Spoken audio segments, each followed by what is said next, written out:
The Equitable Society presents This Is Your FBI.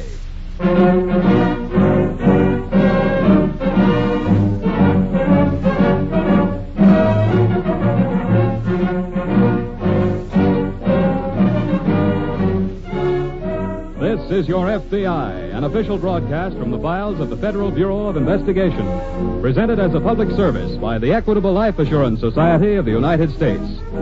To your FBI, you look for national security, and to the Equitable Society for financial security. These two great institutions are dedicated to the protection of you, your home, and your country.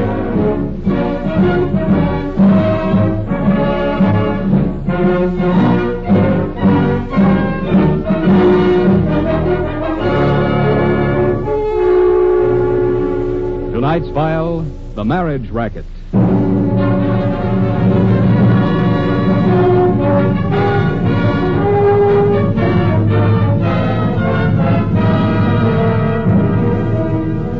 In the years that have just finished their parade into the history books, the people of the world became accustomed to the cruel reality of having the earth fertilized with the blood of millions of soldiers. Sudden violent death became the normal thing. The pages of every newspaper carried their mournful honor rolls. But that was war. That was a crime all of civilization was guilty of having committed. That was a crime the FBI could neither prevent nor solve. But now we've come upon a period of peace. A period when the FBI can and does prevent crimes. Above all others, it's most important that the FBI and all law enforcement agencies prevent one certain crime. Because once that crime has been committed, all that remains is catching and punishing the criminal. The victim is beyond saving. This crime is murder. Our story tonight takes us to a pleasant farming community in Iowa. Chris Newton, who owns 200 acres of the best land in the county, has just returned home from the city with a new wife. This is their first day together at home. Della? I'm in the kitchen, honey. Oh. Well, something smells good. Chicken. With dumplings? With dumplings. Golly. You just get over that wash up. Everything's just about ready. Wait a minute. Huh? I got something for you. Kind of like a surprise. For me? Mm-hmm. Here. Chris. Go on. Open it. Sure.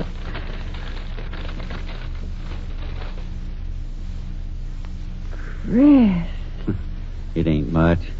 Why, it's the most beautiful set of feathers I ever seen in my life. The man says you can wear them on your head or around your neck. It don't make no difference which. Oh, they're just beautiful. Chris, you're so awful good to me. Well, I just feel lucky I got you. Even in spite of what folks in town will say? What do you mean? Well, I know they're thinking you ought to have picked your wife from around here instead of marrying a stranger. Della, a man's got a right to marry whoever he wants to, if he can get her. I wanted you, and I got you. You mean I got you? Then we're even. Oh, Chris. Now you go over and get cleaned up, and I'll set... Who's that? Must be Jeff Holmes. I asked him to drop by. Come in. Hiya, Della. George. Who's he? George, it's my brother. Come in, George. Come in. Okay. For heaven's sakes, how'd you get here? Hitchhike. Chris, this is my brother George. George, this is my husband Chris. Hello, George. Well, this is a surprise. It is to me, too, Della. I didn't know you had a brother. Well, she probably forgot. I ain't seen her in a couple of years. You been in the Army? No, working in war plants up and down the coast. How'd you find out where I was? Well, Uncle Ben told me. I hear you two have just been married. Uh-huh. Congratulations. Thanks. George, you look very peaked. Have you been sick? No, just tired. I need a little rest and some fresh air. That's why I came here. Well, bless you, George. I'm glad you did. You think you'd like some company for a while? Oh, of course. We'd love to have you, wouldn't we, Chris? Sure, You're just in time for sure. something to eat. Let me have your coat, George. I'll keep it on. Which room do I use? You take the one at the end of the hall on the left. Can I give you a hand with your suitcase? No, thanks. I'll go change my clothes, sis. Della, Yeah, Chris? You don't suppose your brother's in some kind of trouble, do you?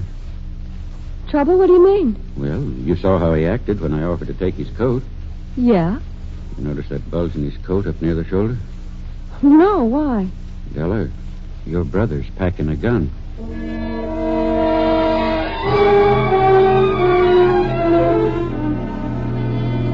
The smallest clue may lead to solving the biggest crime. And so the FBI is always careful to check every lead supplied them by alert local police forces. The day that Della's brother George came to visit his sister, the police in Des Moines picked up an abandoned car bearing an Oregon license plate. Checking, they found that the car had been stolen the week before in Portland. The Des Moines office of the FBI was notified, and within a matter of minutes, Special Agents Adams and Kendall were on the scene, going over the car with a fine-tooth comb. I say whoever abandoned the car intended staying in the vicinity a while. What do you think, Bob? Uh-huh. You find anything in the back? Oh, just a couple of newspapers so far. Well, while you're looking around, I'll start getting a few fingerprints. Ought to get some clear ones off the doors, anyway. Hey, wait a minute. Huh? What'd you find? Marry Me. What? Yeah, it's a magazine slipped behind the seat. Marry Me? One of those, Lonely Heart things published in Chicago. I can't imagine a car thief having a magazine like that. Here's the name of a woman subscriber stenciled on it. Now, who is she? Well, it was originally addressed to Adela Williams in Chicago, but it was forwarded to, Mrs. Henry Lewis, Portland, Oregon. A Lonely Heart must have found a mate. But it wasn't the owner of this car. His name's Hancock. You know, we'd just better take this magazine along with us. Okay. Help me get a few fingerprints, Bob. We'll get them off to Washington.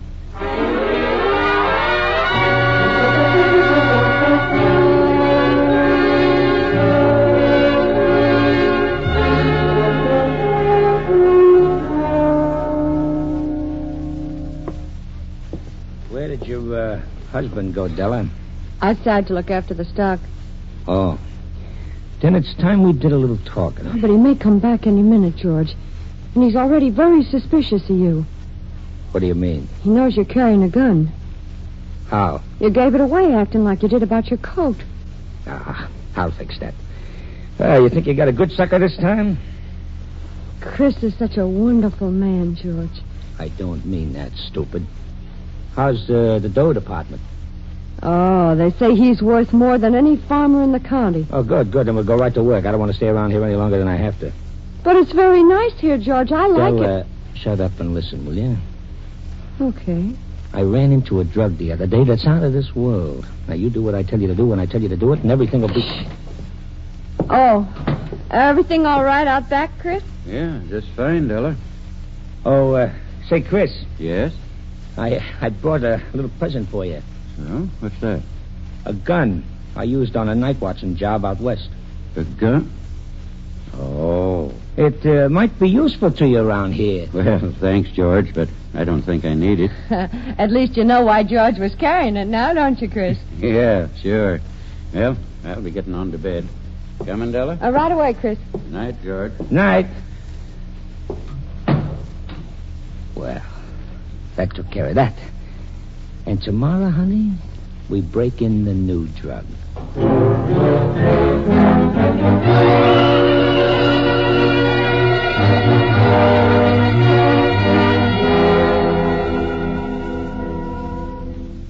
Sorry I took so long for lunch, Bob. Anything from Washington on those fingerprints? No, not yet. But I just finished talking to Portland about Della Williams. Oh? What'd you get? She married a man named Henry Lewis 3 months ago. He died suddenly 1 month ago. She collected $3,500 insurance and left Portland right away. Anything strange about the death? Mm-hmm. Overdose of sleeping tablets. They let her go as a suicide. But what's that got to do with the stolen car? Della Williams met Lewis through that Lonely Heart magazine. Yeah? And Della has a brother who lived with him for a time. What's his name? They didn't know. You think maybe the brother stole the car because we found his sister's magazine in it? Certainly seems plausible. Yeah, that's right. There's Washington's report on those fingerprints. Oh, thanks, Tom. Well, what's the verdict? You hit the jackpot, Bob. How? The man who stole the car is George Williams. Served 2 years for robbery. Last lived with Sister Della Williams in Chicago. He's 35, 5'10", and... Bob. Yeah? Maybe Lewis didn't commit suicide after all. Listen to this. Williams and sister suspected of murder in connection with death of her 4 former husbands, but not enough evidence was ever found to warrant their indictment.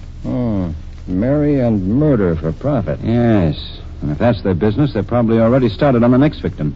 And since Williams abandoned his stolen car in Des Moines, their next victim must be somewhere in this area. Right. If we want to save somebody's life, Bob, let's get busy.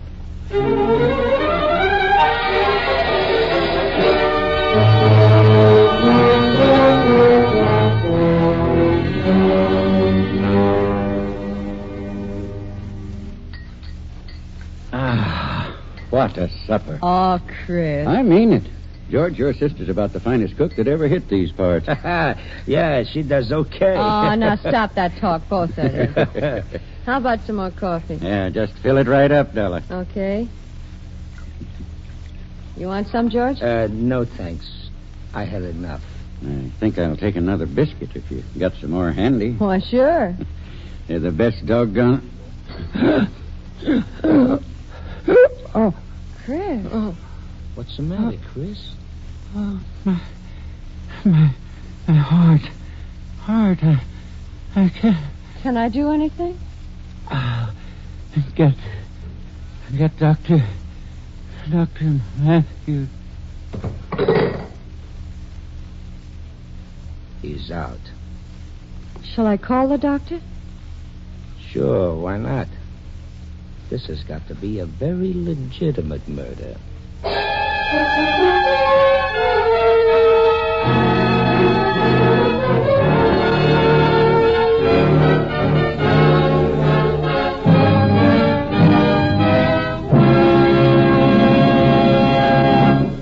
We momentarily close the Equitable Society's presentation of the Federal Bureau of Investigation file on the marriage racket. We will return to this case in just a moment.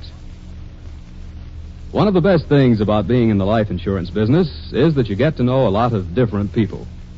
For instance, in the Equitable Life Assurance Society of the United States, our circle of friends is a very wide circle indeed. It consists of 3.25 million individuals. That's the number of men and women who have become members of our society. And since the Equitable Society is a society in fact, as well as in name, and is entirely owned by its policyholders, our members never hesitate to speak up when they have something on their minds. They tell it to our agents or write personal letters to President Parkinson. Farmers give us their ideas on our farm insurance programs. Heads of great industrial enterprises volunteer their opinions on our group insurance plans. Fathers of families tell us their special needs in regard to home protection, the education of the children, or retirement income for themselves. Here in the Equitable Society, we consider it a great advantage to have our fingers constantly on the public's pulse. Thanks to these contacts, we are able to modernize and liberalize our life insurance policies and annuity contracts. We have streamlined them to give our members protection and security exactly suited to their needs. That is why the Equitable Life Assurance Society's many services are always up to date, planned with an eye to the future. On the same principle, in investing Equitable Society dollars, our management always keeps in mind the future economic health and prosperity of the entire nation. And so, by serving its members, the Equitable Society serves America. And now, back to the file on the marriage racket.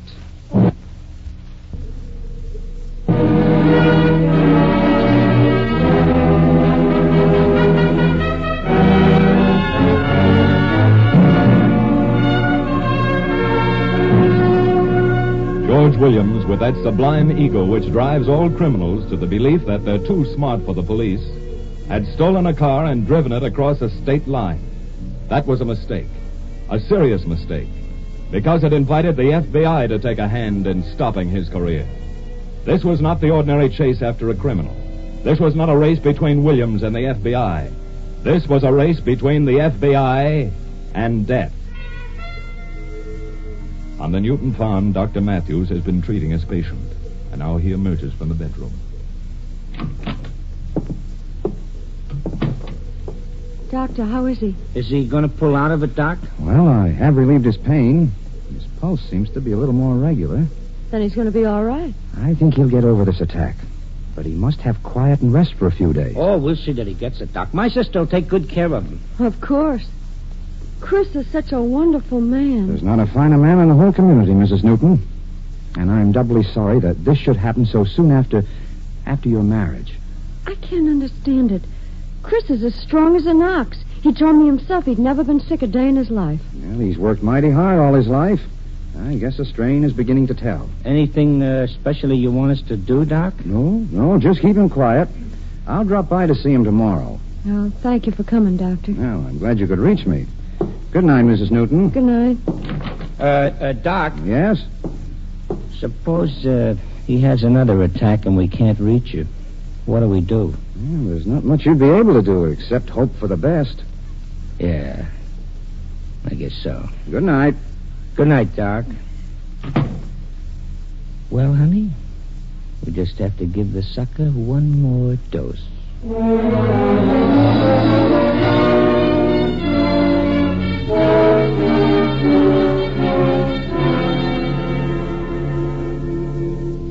Hey, Bob. Yeah? Any police reports on that alarm we put out on Williams yet? No, and time is ticking away fast. Yeah, I know. If Marion murder is their game, we're racing against the death of their next victim. If we haven't already lost the race. Well, we're not getting anywhere waiting for reports. Hey, wait a minute. Yeah? Why haven't we thought of it before? What? That Lonely Heart magazine. If they contacted their other victims through the magazine... Give me the phone. Calling Chicago? Yeah. I'll get the editor to give me a list of all the men in this area who've been trying to find a bride through the magazine. Hello, operator. Get me the editor of a magazine published...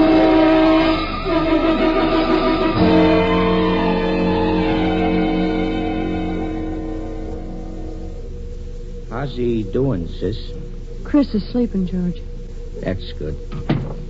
We want a little time for the news to get around that he had a heart attack, so nobody will be surprised when another one kicks him off. I know. Ah, that's beautiful stuff in those little capsules. What's in them? It's a drug we should have been using all the time.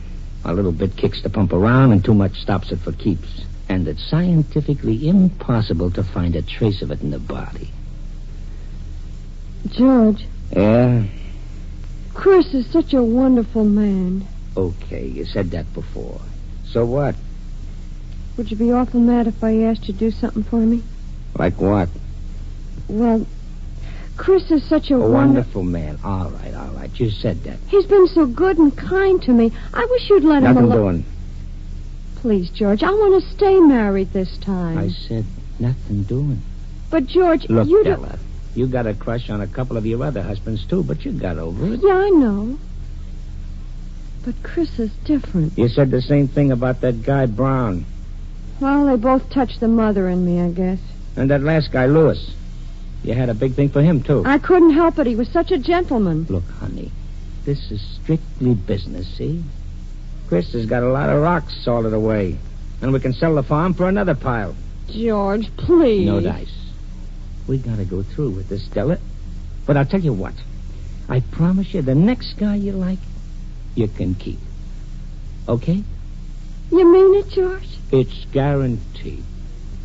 Oh, you're the sweetest brother a girl ever had.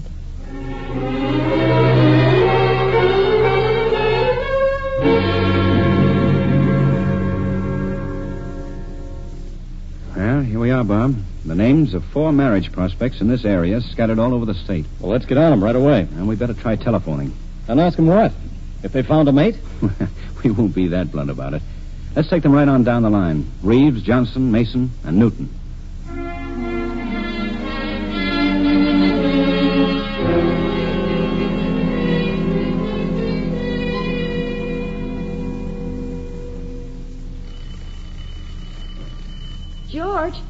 George. Yeah? The telephone's ringing. What'll I do? Leave it alone. No, wait. I'd better answer it. You stay here. Hello? Is this the Newton residence?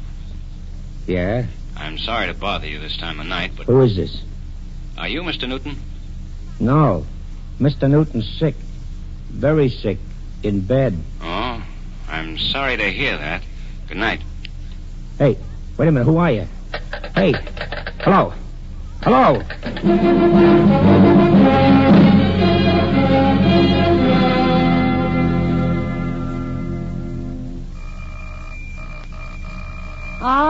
All right. Keep your shirt on. I'm coming. Hello. If you want Dr. Matthews, he's not here. Then maybe you can help me. I'm not a doctor. I'm just the housekeeper. We're very sorry to disturb you, but we're special agents of the FBI. The FBI? Good gracious, what's the matter? We want to ask you about a patient of Dr. Matthews, Mr. Newton. Oh. Well, doctor went out there about supper time. The station agent said Mr. Newton had a heart attack. Maybe so. The doctor don't discuss his patients with me. You'll have to wait till he gets back. When will that be? No telling. He drove 50 miles out in the country to deliver Mrs. Weaver's baby. Could we reach the doctor by telephone? You could, if the Weavers had a telephone. Do you know if Mr. Newton got married recently? I said the doctor don't discuss his patients with me. You'll just have to wait for him.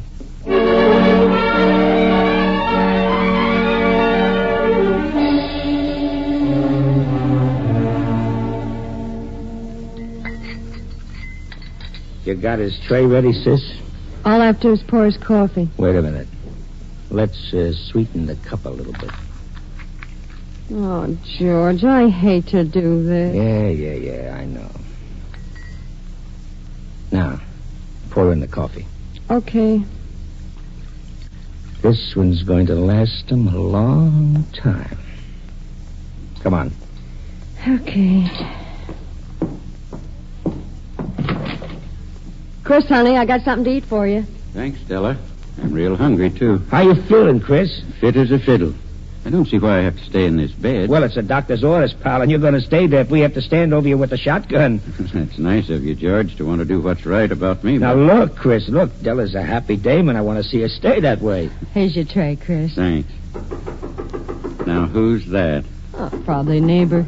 Well, Chris ain't supposed to have company. I'll get rid of him. Go on, eat, Chris. I'll take care of him. Okay. I'm coming. Hello. You Mr. Newton? Mr. Newton's sick and can't have company. I don't think it'll be necessary for us to see him. Then what do you want? I think we want you, Mr. Williams. Huh? We're special agents of the FBI. Where's your sister? I don't know what you're talking about. No, you drop that gun.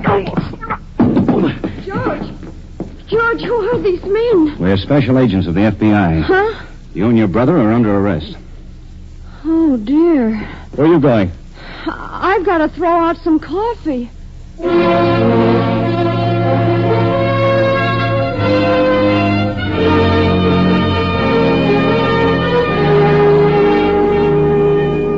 Murder in any form is offensive to the civilized mind. We are incensed by the killing committed in a fit of passion, by the bank robber's killing of an innocent teller, by the brutal murder committed by the mental or moral degenerate. But there are no words to describe our revulsion for the persons who commit deliberate cold-blooded murder for profit. Investigation into the deaths of the former husband of Della Williams proved conclusively that murder had been committed in each case. Thanks to the speed with which the FBI worked, the life of Chris Newton was saved. And George Williams and his sister were tried by local authorities and convicted of murder in the first degree. In the long roster of criminals, they were fairly unimportant people. But the file on their case proves once again that crime is not a profitable profession and can never become profitable so long as lawbreakers are being fought relentlessly by the FBI.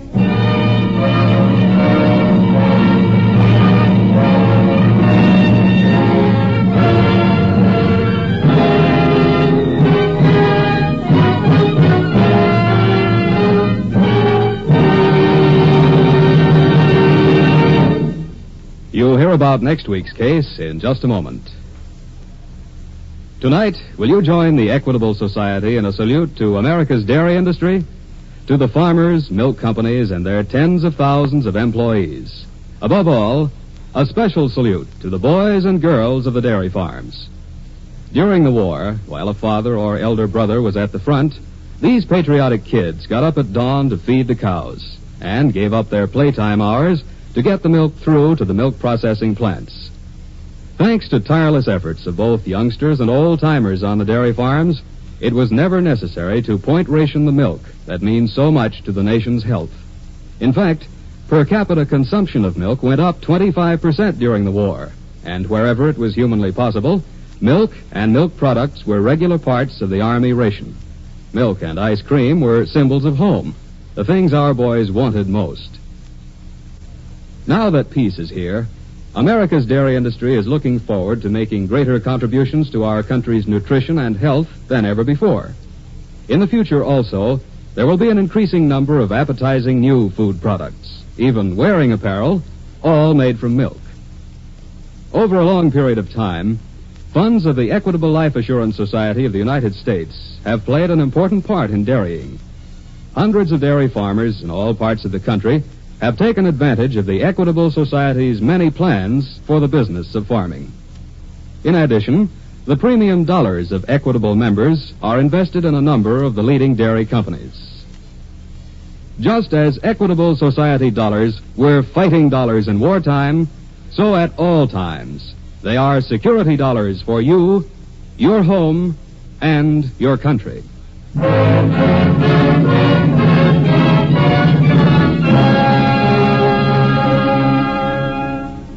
Next week's colorful and exciting story will be based on the Federal Bureau of Investigation file on the serviceman swindle.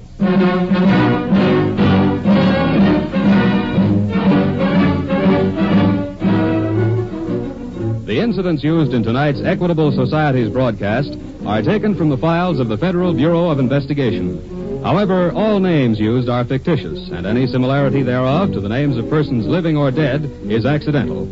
Programs in this series of particular interest to servicemen and women are broadcast overseas through the worldwide facilities of the Armed Forces Radio Service. Tonight, the music was under the direction of Leith Stevens. The author was Frank Ferries, and your narrator was Reed Hadley, who appears through the courtesy of 20th Century Fox. This is Your FBI is a Jerry Devine production. This is Dick Joy speaking for the Equitable Life Assurance Society of the United States and inviting you to tune in again next week at this same time for This is Your FBI.